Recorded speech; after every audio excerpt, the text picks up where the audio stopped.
Hello everybody, Roger says hey. He's got a slouch hat on today because we are talking about everything Australia. It's not even straight. There we go. Everything Australia.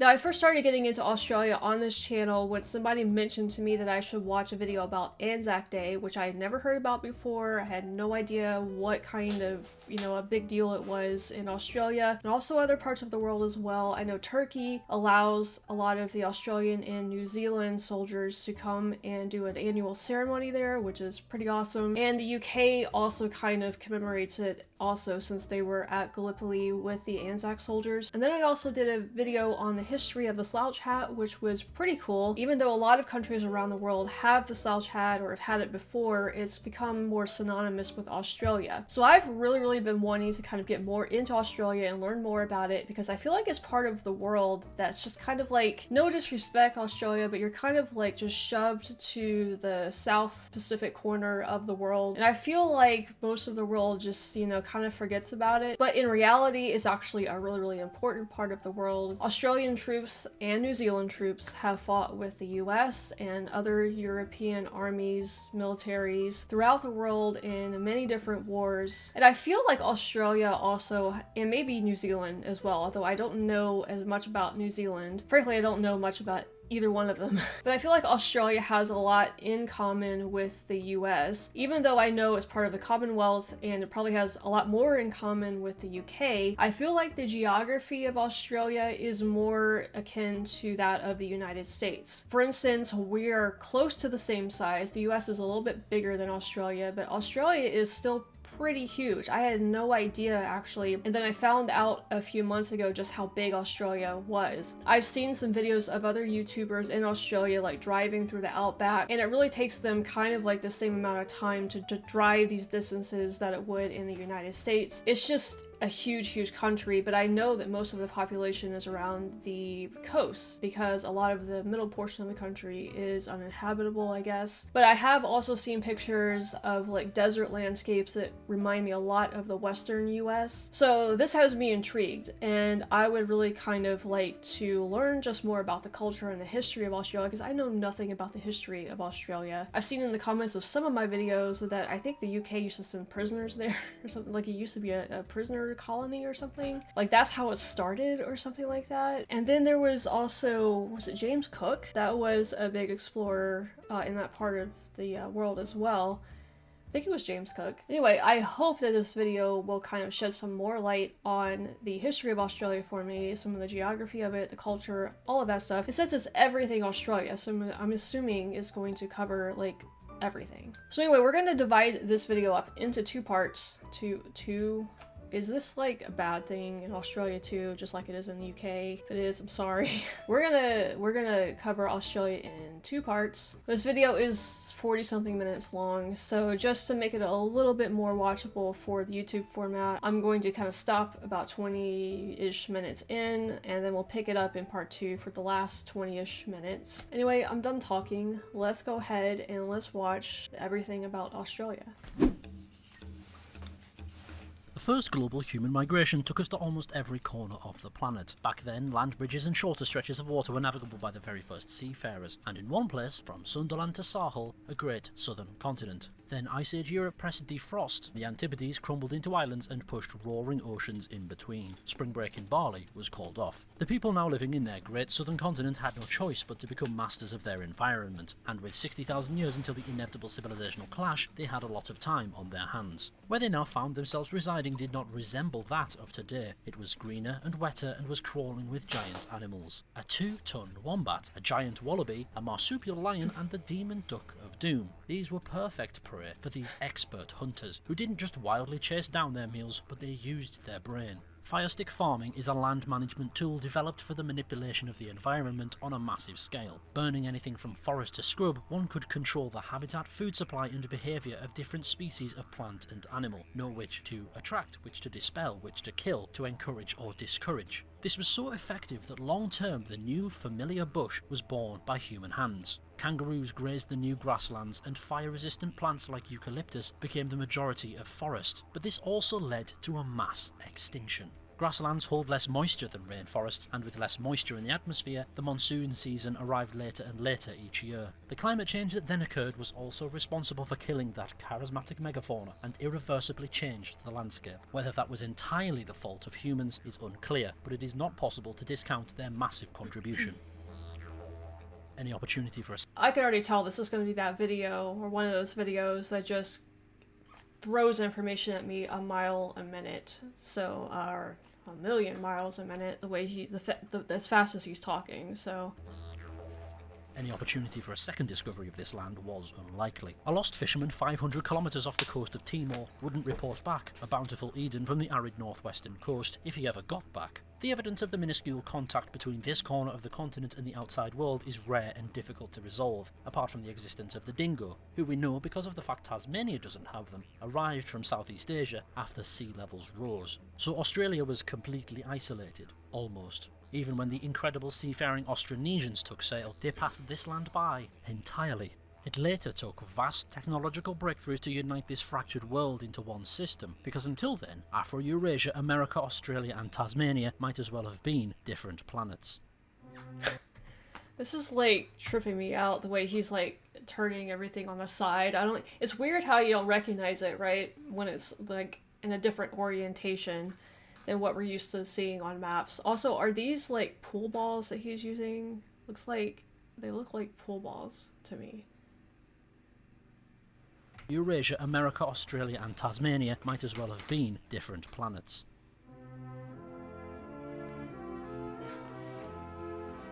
The Dutch were magnificent sailors, and having learned empiring from the Spanish while part of their domain, a newly emancipated Holland focused their attentions on the spice islands of the far southeast known reaches of the planet. Once every few decades, a Dutchman bumped into a strange, unexpected land to the south of the East Indies, but this area being so hostile and with a job to do, they did little more than leave a new plate, claiming the land each time, and then Scarpa. A ship called the Batavia, heading for the Dutch trading post of the same name, stopped over on this coast for a casual shipwreck, then a mutiny, and then a massacre. Despite claiming and naming New Holland, ne'er a good word ever reached home about it, and no large-scale attempt at colonising the land was ever made. It seemed to be the only part of the Indian Ocean to be of no serious import. A bit further south, the lack of land in the southern seas gives rise to the Roaring Forties, a trade wind heading east that came to be favoured by explorers. Thus, it came no surprise that the land just clipping this latitude was encountered and named in Dutch Van Diemen's Land. The glimpses of Van Diemen's Land and New Holland inspired English navigators to head down, and whose maritime diaries inspired great works of literature, Gulliver's Travels and Robinson Crusoe, which further inspired great men to lands across the sea. You know what? I don't think I realized just how much the Dutch explored, because I recently also learned, and this is really dumb since I'm an American and I should know this, but, you know, the Dutch, I think, founded, like, New York or something. You know, they were one of the first, or were some of the first explorers over here in the North American region, and here they are also exploring in Australia. You know, you just don't hear, like, I guess you think about the great explorers and empires of the world, and you know, the Netherlands are not really one of the countries that usually comes up with that. So, but back in the day, like, it seems like the Dutch were like really into, like, didn't they have an empire also, I think, as well? Some of you guys have asked me to watch about, like, the I don't know what you call it, the Dutch Empire. But yeah, this is really, you know, it just like, I guess, new information for me, like, thinking about the Dutch in this way. I've never done that before. Hope you understand what I'm saying. Science was all the rage in the 17th and 18th century, and investments were paying dividends. New chemistry and biology increased crop yields, new mapping improved navigation, new medicine improved not dying, all of which was useful in warfare, which came of great interest to British monarchs. The Royal Society of London, a scientific institution, was thus formed by the flick of a king's quill to encourage the sciences. In the 1760s, the Royal Society earmarked of great importance the transit of Venus, a twice-in-a-lifetime opportunity to observe, and they'd already missed the first. This would allow the measurement of the sun's distance for the purposes of a more accurate everything. They commissioned an outfit to head to the southern seas for the purpose, but being such an expensive operation, they crammed in as much scientific activity as they could. And having teamed up with the Royal Navy, the seafaring experts crammed in a few territory-claiming operations for king and country as well. Teaming up with the Royal Society's chief plant fancier botanist Joseph Banks was the Royal Navy's man, Lieutenant James Cook. Cook himself was somewhat of a scientist, having pioneered citrus as a prevention of scurvy, the prime lion himself. Star Trek they logo. set sail in the Endeavour. After stopping off at the Cape of Good Hope to meet the locals and take samples, if you guys don't know, I'm a big Star Trek fan, so it's just hilarious that they've included. They've got Star Trek like logos and the uniforms. What the heck is going on? These are like, is this a pool ball with other balls, and they're wearing Star Trek uniform? Like what's going on in this video? Is this guy known for using ball? I've seen something called country balls. Is that what this is, or is this something different? This is okay. This is kind of weird, but also cool at the same time. And so they set sail in the Endeavour. After stopping off at the Cape of Good Hope to meet the locals and take samples, they arrived in Tahiti to meet the locals and give some samples instead. The solar measurements they came away with were later confirmed to be within 1% of 20th century measurements. On their way home, they were instructed to violate the Prime Directive to find the fabled Terra Incognita Australis. After establishing New Zealand to be islands, it couldn't be them. They sailed north of Van Diemen's Land. After nearly being shipwrecked on the Great Barrier Reef, they claimed this coast for Britain. France and the Netherlands, Britain's main rivals, had made agreements of port sharing in the colonies, and Britain was driven to compete. But the real stroke of luck was not searching for the southern continent like the Dutch in the southeastern corner of the Indian Ocean, but instead in the southwestern corner of the Pacific. This end of the continent had a completely different appearance and temperament to the west end. The resemblance in the shape of the eastern corner of the land to the southern coast of England was no coincidence. Both had been river valleys flooded by the rise of sea levels. Each perfect natural harbour was pitted with a new natural wonder. The lush, verdant land so enthralled the man with the plants that at his word, what was first called Stingray Harbour was renamed for his passion, Botany Bay. Timber was so plentiful that it would surely build a navy to patrol the world's oceans, and they found an island they called Norfolk, so dense in flax that it would build sails for the world's biggest ships. From south to north, every cove and crevice was trodden upon, claimed for the crown, and found to be lush and accommodating as a Welshman's garden, a new South Wales, if you will. I also think it's pretty funny how explorers just name stuff after stuff in the country where they came from. It's kind of like I understand why, I guess, but on another level, I'm just kind of like, why can't you just be a little bit more creative and just come up with a new name for it? Why do you have to like name it after places that already exist? You know, like I know we have a lot of that over here in the U.S. too, so it's not just Australia, but still, it's kind of like just be a little bit more creative, explorers. In the 18th century, the British legal system was particularly brutal. Known as the Bloody Code, over 200 crimes were punishable by death. Property crimes were the usual accusation, but this mushroomed to include such bizarrities as pretending to be an Egyptian.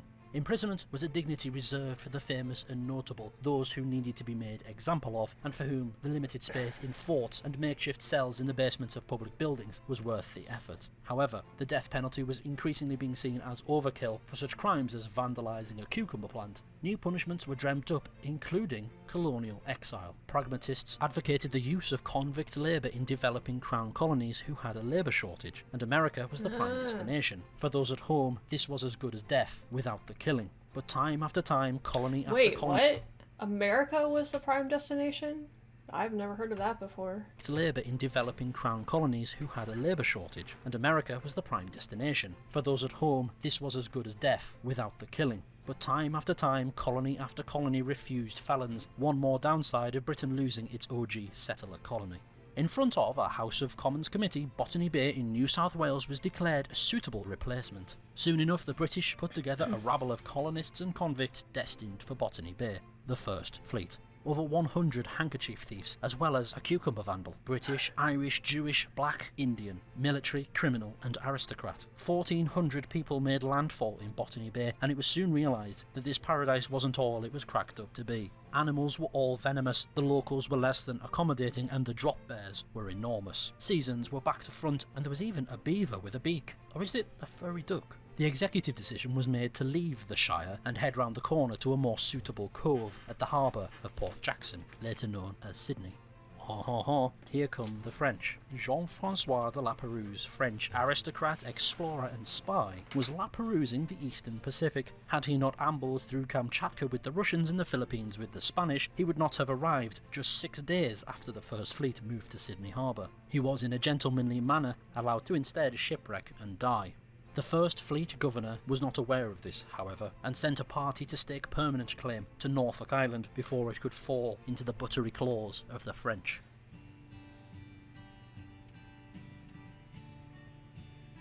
In attempts to quell any potential convict uprising, the colony's first governor introduced equal rationing between guards and inmates. So apart from disarming the convicts, the lives of both criminal and their apparent seniors were extraordinarily similar. This didn't secure the guards' loyalty, but fostered deep resentment towards the governor. Okay, what is this other ball over here? Obviously we have the Great Britain flag. It looks like the English flag to me, but is there another flag that looks like that too that I don't know about?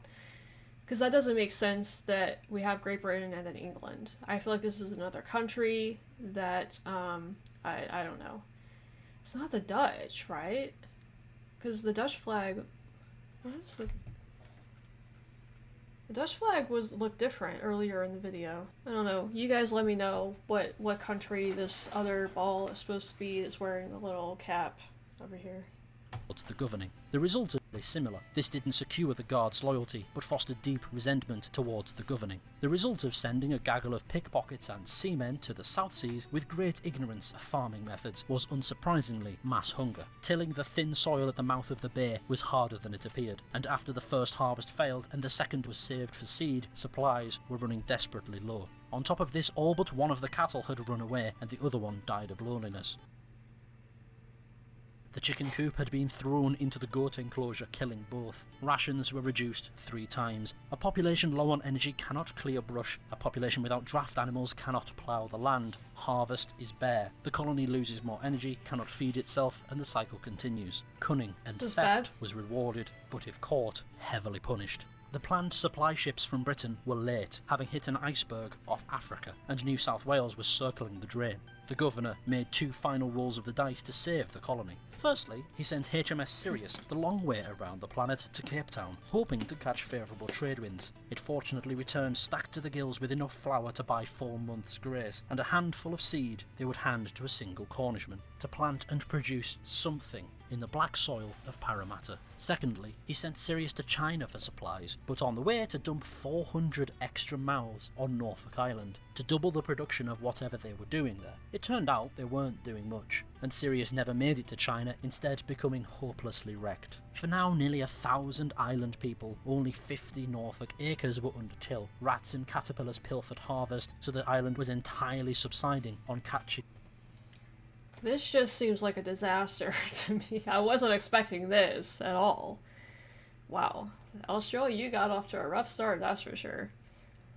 I mean, I guess a lot of colonies did, I suppose, you know? I mean, things weren't all, like, you know, great here in the US either, or America. But yeah, this is, I really wasn't expecting it to be like this bad, though. Catching migratory birds, 4 birds per person per day. But these could hardly be sent to help Sydney, at least without a giant peach. The purported flax was also useless, since the group had among them not one skilled worker who could make it into anything of use. They set sail to kidnap 2 men from the famously well-bedecked Maori, but neither were even they aware of how to create the fabric. Thank God that the Cornishman's crop came up Millhouse. Thanks to him, they did not starve. For his efforts, James Roos the Cornishman was the first recipient of a land grant in New South Wales, a whopping £30 30 acres. Parramatta became the first breadbasket made of emancipated convicts once their sentences had expired. When the second and then third fleets landed, they brought supplies but also more mouths. The New South Wales Corps, a professional unit of specially trained infantrymen, arrived in the colony to shore up protection should the French come once again sniffing around. They replaced the starving Marine Corps. The New South Wales Corps would be the agents of change, and they and the convicts would soon be able to become self-sustaining. By the end. Okay, this must be the English flag because we have the Scottish flag too. So we have Great Britain, England, and Scotland apparently here. I don't really know why they're dividing up the flags like this. I don't know. I'm a little confused about that. Also, the South Wales flag looks like the British flag, but without more, like it had less lines on it or something. By the end of the year, the new hands had helped clear nearly 5,000 acres, a lot of it in Parramatta. To the coffers of the King of Great Britain, the whole sorry endeavour had cost over £67,000, and not a single penny had made it back to Blighty. But the securing of this coast in strategic terms was priceless. When the governor was called back to England, the military became a political force to be reckoned with. The growing settlement caught the attentions of whalers, merchants and Americans. They came to trade with the settlement, and its utter desperation meant outsiders were able to make markups of 20 or 30 times. This made the first wharfies, who just so happened to be the military. The fact of there being so little for felons to run away into the bush for meant that the New South Wales Corps had found less work to do than expected. They didn't share the governor's peaceful ambitions, nor any respect for emancipated convicts. They were more interested in transforming this currency-less socialist dystopia. And what is this? Farming on commons land? No alcohol? All of this had to go. They became a corrupt crony cabal, controlling the flow of what became the de facto currency of the colony, rum. They came to be known as the Rum Corps, doling out land grants to any military man who so desired. No way. Officers of the Rum Corps used their privileged position to buy up the land of emancipists whose numbers dwindled. Officers consolidated the land and even began to raise their own gigantic flocks of merino sheep, aspiring to become the new landed gentry. Equal rations were thrown out. The corrupt class stoked the differences, exploited their military power, and provoked a convict rebellion. And when the director of the mutiny on the Bounty was appointed governor to bring the Rum Corps under control, he was again the victim of a coup, and a military junta ruled New South Wales for 2 years. The next gubernatorial appointee had no choice but to pardon the junta, and although their land grants were reversed, none were charged for their treason. Despite the Rum Corps, by this point New South Wales was becoming a not unsuccessful colony, apart from Norfolk, which was Lord of the Flies and soon abandoned.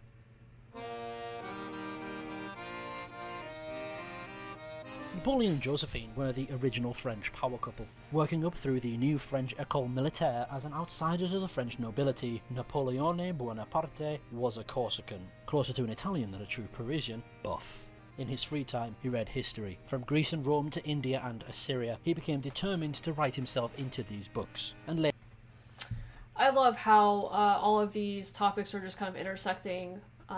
This is how I like to do education, like learning stuff, is I love it when one topic kind of overlaps on another, it shows up.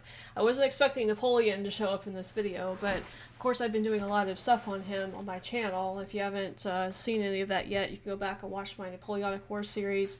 We're still doing the Napoleonic marshals, not Napoleon's marshals. Not Napoleonic, well, I guess they are kind of, but anyway, we're doing that series, and I'm also got to do part 2 of Oversimplified Napoleonic Wars. So, yeah, learning about Napoleon also. So this is cool. Like I said, I just love it when stuff collides like this. Greece and Rome to India and Assyria, he became determined to write himself into these books. And later, after being rejected from joining La Perouse's fateful expedition, he read the stories of what actually happened and the memoirs of Cook. With a chip on his shoulder the size of Provence, he worked his way up to become the greatest general in French history, and eventually emperor. At this height, he finally had the power to send out his own expeditions. Top of that list, Egypt, sphinxes, and New South Wales. France hadn't had the greatest history of discovery so far, however. Due to winds, currents, navigation technology and sailing technique, explorers were surprisingly limited in their reach, not to mention that the tiny Tahiti became a common stopover for some unknown reason. A hapless French navigator blown off course sailing around the Cape searching for Terra Australis ended up in Brazil. Then Bruni d'Entrecasteaux, Saint-Alois, Dufresne, Bougainville and Kerguelen-Tremarec Mostly they were scientific missions with state missions tacked on, but still very little original was discovered of note, and that which was claimed was either sub-Antarctic or was discovered already by the Dutch. This didn't stop Nicolas Baudin from proposing to the man himself an expedition to the Antipodes. Baudin suspected New Holland and New South Wales could be two separate lands. Were they the same land, Britain's claim would stand. Were they not, the muddled and awful claims by the French could be exploited. At once he was sent to investigate. Meanwhile, in New South Wales, Matthew Flinders was a navigator of some reputation. It was he that discovered what had previously been assumed to be a bay with extremely rough waters was a strait with extremely rough waters. He named it, somewhat ironically, after his exploring partner and alleged romantic friend, George Bass Strait. Their proof of Van Diemen's Land as an island separate from New South Wales made the French activity all the more pressing. Baudin and Flinders were in a race to circumnavigate the continent. Flinders took a Guringai man, Bungaree, as a guide and interpreter, along with George Bass and his cat Trim. Each played their vital role, and the Flinders expedition was the first to circumnavigate Australia. But not before Baudin and Flinders met up coincidentally at Encounter Bay for a spot of tea and a chinwag. The thing they could agree on was that the Nullarbor, Latin for no trees, really didn't have any trees. Baudin named it Napoleon Land because it reminded him of the French first consul, who also wasn't covered in trees. In a curious foreshadowing of Australian immigration policy, Flinders found himself imprisoned for 7 years by the French on Mauritius following a visa dispute. When he was released, he learned of the death of Trim and had been beaten to the publication of a full map by the worst of the worst, a Frenchman. But it wasn't Baudin. Napoleon's man was dead. His specimens and observations did make it home, at least. In the gardens of Chateau Malmaison resided emus, a kangaroo, and a pair of black swans who Josephine became the first ever person to breed in captivity. Over 200 species of plant survived the journey, but only one mattered. Napoleon presented to his wife the flower of his Antipodean dream, the golden wattle. Napoleon's plans to invade New South Wales never came to pass. These dreams were put to bed by the British at Trafalgar and Waterloo. The only piece of New South Wales he got to keep while imprisoned at St Helena was the golden wattle. Not all of Flinders' imprisonment was for naught. It was during this time that he named the continent Australia. Oh, so he named it Australia. Weird. Bungaree was the first person to be called an Australian, the first Australian to see so much of Australia, and it only seemed to dawn on the Europeans to use local knowledge after Bungaree's adventure. Efforts to expand kept coming up against a hard barrier, the Blue Mountains. Beyond they were convinced was a large fertile plain, but with nowhere to cross, it might as well have been China. The Cumberland Plain was all well and good, but the only people who would come there were prisoners, and that had its downsides. Not only were they mostly unskilled, little-educated, diseased and ignorant of Australian geography, flora or fauna, they were uninvested in the colony's success and were a burden whose guarding and feeding cost a lot. Nevertheless, without voluntary free settlers, you'll take any hands you can. To attract settlers, what Australia had in abundance was land, which they could give away literally in spades. But it was over the other side of those bleeding mountains, so how to get at it? With 60,000 years of civilization under their belt and intimate knowledge of Australia, Aboriginals crossed the mountains basically on a daily basis. It's really surprising that it took 25 years for the advice of follow the peaks, not the rivers, to filter on through to the white people. After lives were lost and a whole lot of time wasted, that opened up the inland and a whole range of possibilities. What they found was astonishing. The bays that would come to be pitted with settlements were pushed to the coast by the Great Dividing Range, a system of which the Blue Mountains were only a small part. I didn't know that the mountains were on the coast like that. So that might be one of also the main reasons that the population is mostly on the coast too. That makes sense. Okay. I had no idea that there were mountains. I just thought that maybe a little bit further inland is when you started getting into the more deserty areas, and that's why it wasn't populated, or that's why people didn't really, I guess, go inland much. But okay, now I understand. At least on this side there are mountains. I don't know about the rest of Australia. This coast ran from the Grampians in the west to Sydney in the east and even further north to Cape York. In the interior, they found an enormous plain crossed by a single vast river system covering a range of climates from practically desert to practically Mediterranean. They're named Murray-Darling. The coastal mountains are so tall, clouds... Wow, look at this. They're named Murray-Darling. Look at that. So right around the river we have looks like really, really fertile land. And then you see the desert. That's a really interesting picture to look at. I mean, I guess it's like that all over the world, with around rivers and stuff. And then, the desert in Australia has that red tint to it. It looks like in this picture, and some pictures I've seen also online of it. It looks like it just has that red tint to it, which, we also have that over here in the U.S. We have red tints in parts of the West as well. So, yeah, I would love to just kind of like see the geography of Australia and just like, I don't know, not really compare it to the US, but just see how similar or how different it is. That would be, because I've been out west here in the US and have seen the desert areas for myself, so it'd be interesting to see, like I said, the similarities or differences.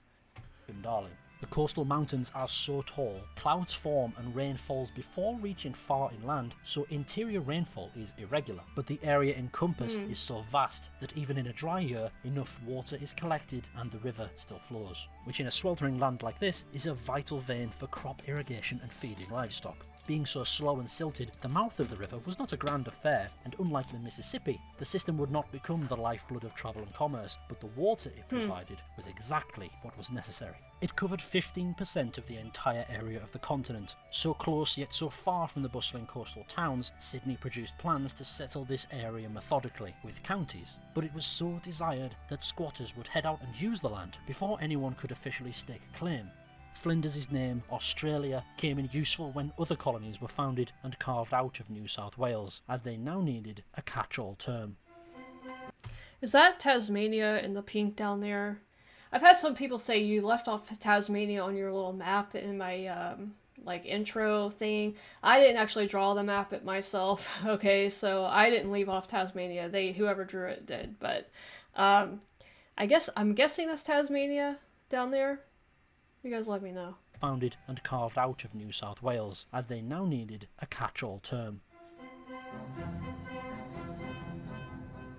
South Australia prides itself on being the only colony to never receive convicts, and that is true, but what is rarely discussed is the fact that they were founded by one. Napoleon land no more, South Australia was an attempt in reducing the strains of the New South Wales society and to eliminate a major unappealing factor of moving to Australia, namely that 40% of European inhabitants were convicts. In the eyes of free settlers, emancipated convicts who had already served their sentences were still criminals. In an attempt to overcome this, New South Wales were giving away land for free, and it was going to former convicts provided with release under few conditions. This created many large estates, but with no free people to work on them, because if you could get land for nothing, why would you choose to work for someone else on theirs? This created a dependence on forced labour. The convicts kept coming.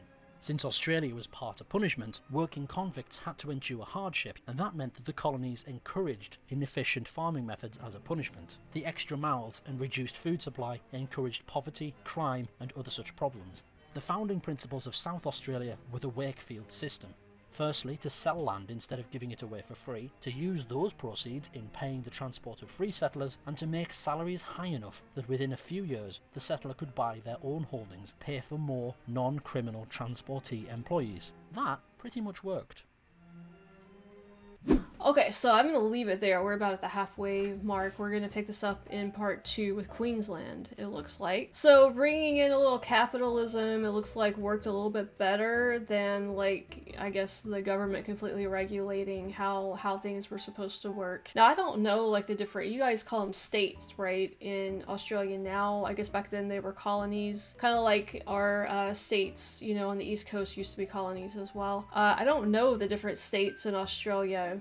So I guess I'm gonna get to know them here in this video. I'm guessing South Wales is one, Queensland is one, I guess Tasmania is one as well. Australia seemed like a bit of a mess when it kind of first started out. Yeah, like I said, I was not expecting this at all. I don't know what I was expecting. I think I was expecting something more akin to how the US got started, but this is very, very different. But yeah, it's also really interesting. There were some parallels there. I feel like over here in the US, though, what I've been taught in history is that the settlers here in the US did actually take advantage of the natives' knowledge, and they started quite early on to learn how to use the land to plant crops and navigate it and all of that stuff, which didn't seem like that was the deal in Australia. It took them a while to like start to take advantage of the native knowledge there. So maybe that was a little bit of a difference. And I also feel like, you know, since we had, I guess the US had a little bit more educated people that like knew how to get the economy going and use farming resources and all of that stuff, I feel like we had a little bit more of an advantage over here with that stuff compared to, you know, Australia. Seems like they really struggled with that, at least in the beginning. Now, I could be very ignorant of, you know, the way it was over here in the US starting out, but I just, from what I know, I feel like we didn't have nearly as much trouble as Australia did, kind of like getting things going over here. So, but again, like different circumstances, different history, different people, you know, all of that stuff. So obviously things are gonna probably be a little different. Anyway, really enjoyed that. It was a lot of knowledge. He talked really fast, a lot of stuff to absorb. Obviously, I'm not going to probably remember it all, but at least this is a good introduction so that when I delve into Australian history further down the road, I'll at least have some foundation, and maybe I'll recognize some references as they talk about, you know, various things in Australia. But yeah, the geography especially really fascinates me though. I would like to learn more about the just geography and landscape of Australia because it's a bit of an enigma to me. Also New Zealand as well. I know that New Zealand is touted to be like one of the most beautiful places in the world. I just have images of people like ziplining through like forests in New Zealand. And of course I know that the Lord of the Rings, which I have not seen, I know I've had a lot of people tell me I need to watch that. I know that they filmed that there, so sounds like a really beautiful place to explore as well. And also like just the history of New Zealand, I would kind of like to know like how that evolved along with Australia. Was it founded a lot later than Australia, or did it have a similar history, completely different history? I don't know. So that's another one to get into. We're gonna wrap it up. Thank you guys for watching as always. Make sure you like and subscribe if you haven't done that yet, if you enjoyed this video. Also, you'll find the links to my social media, Patreon, Discord, all of that in my pinned comment and the description. So check all of that out if you're interested. And Roger here and we'll see you next time.